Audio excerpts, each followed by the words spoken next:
So it is time for an update. So in the past month or month and a half, I could have filmed in like 4 or 5 different locations. There has been so much going on. I have not filmed in probably 2 months. So the place that we were staying at, we left. I had put in an application for an apartment and we were just waiting back to hear about that. But in the meantime, we didn't have anywhere to go.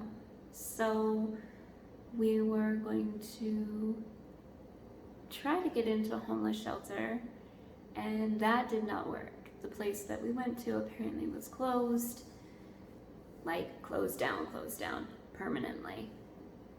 So we started walking up the street to go to a church to see if they could help, and an older gentleman stopped us because we were literally carrying everything we had with us.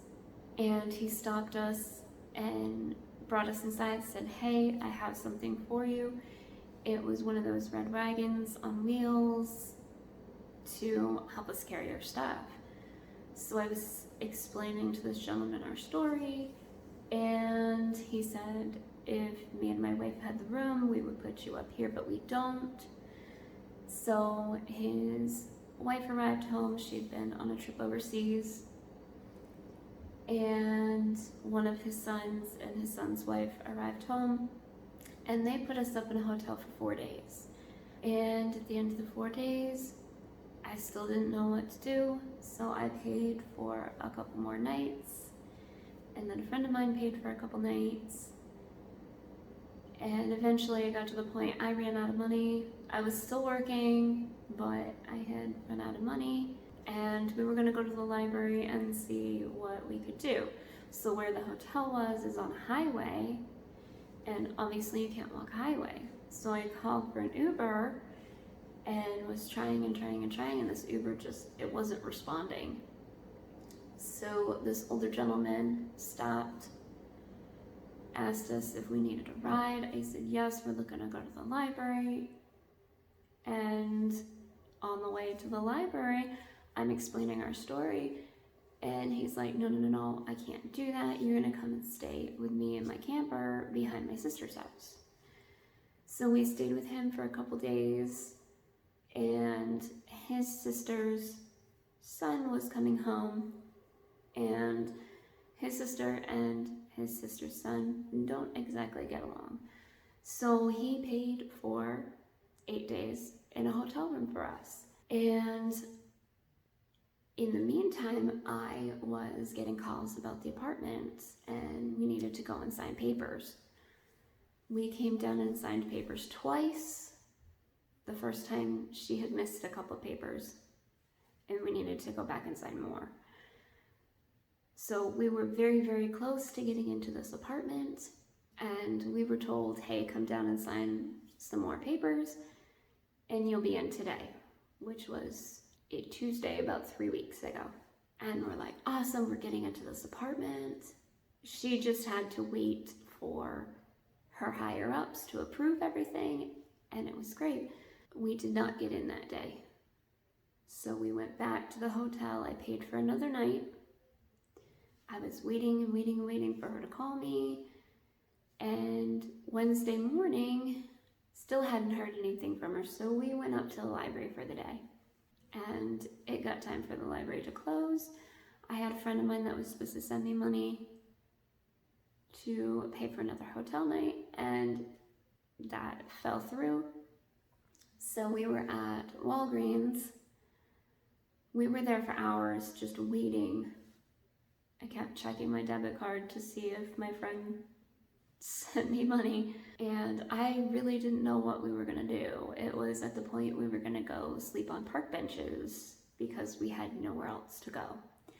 And amazingly, this couple came up to us and asked if we needed anything, and I was at a point I'm like, I'm just gonna be honest. I'm like, I need either $80 or a place to stay. So they said, we can't do that, but we'll go get you a pizza. Great, awesome. So in the meantime, while they were gone, 2 gentlemen pulled up, asked the same question. I said $80 or a place to stay. And they gave me $20, which really, really helped out. And the couple came back with the pizza. And I said, I got $20. A guy stopped and gave us $20, and that's about all we got. And they're like, we'll pay for the rest of it. So complete strangers paid for our hotel room, thankfully. And we stayed another night. Went to the library the next morning, still did not have a phone call, nothing. So then my friend finally sent us the money. We ended up staying another night in the hotel. And then this brings us to Friday of that same week. I had more papers to sign, so I did that. And she's like, hopefully we're gonna hear something today. As it got later in the day, I knew the chances were slimmer and slimmer that we were gonna get into this apartment. So I had been working with some people, trying to figure things out, and I knew if I didn't hear anything, because this was Friday, I was not going to have the apartment over the weekend, and we didn't have a place to go. So I was communicating with a couple different people. So one woman said, okay, we'll put you up in a hotel for the weekend. And I ended up getting another phone call from a different woman saying, no, we're going to bring you to our shelter and you'll stay the weekend here. Okay, awesome. So we ended up staying at a shelter for the weekend. And then Monday I get the call that we had gotten the apartment. We had literally nothing. We had the stuff with us that we brought, and that was it. We had no household stuff, no furniture, nothing. But we were at a point we just wanted to be moved in. But the people at the shelter were like, stay one more night, we can gather stuff for you, and then you can go Tuesday. So Tuesday morning, we moved into our apartment, and that was a little over 2 weeks ago. So there's been a lot going on. So as of right now, we still don't have Wi-Fi in here. I'm hoping soon, but I have a lot of bills to catch up on. But I'm gonna get back to filming content to the best of my ability, because the only Wi-Fi we have is at the library. So you're gonna see lots of new content from our apartment. I am going to do an apartment tour very soon. It's a really, really cute apartment. It is just me, Maddie, and Isaac here, but it works for us. We still have no furniture. We are working on that. We have a couple people looking out for us for furniture. We did get a dresser finally, and we got 2 air mattresses for us, which works because we were actually sleeping on carpeted floor, and my back and my hips were hurting from that. We're looking to get a couch. We have a lead on a TV. We might have a dining room table soon, and we may have mattresses soon. So everything is gonna work out.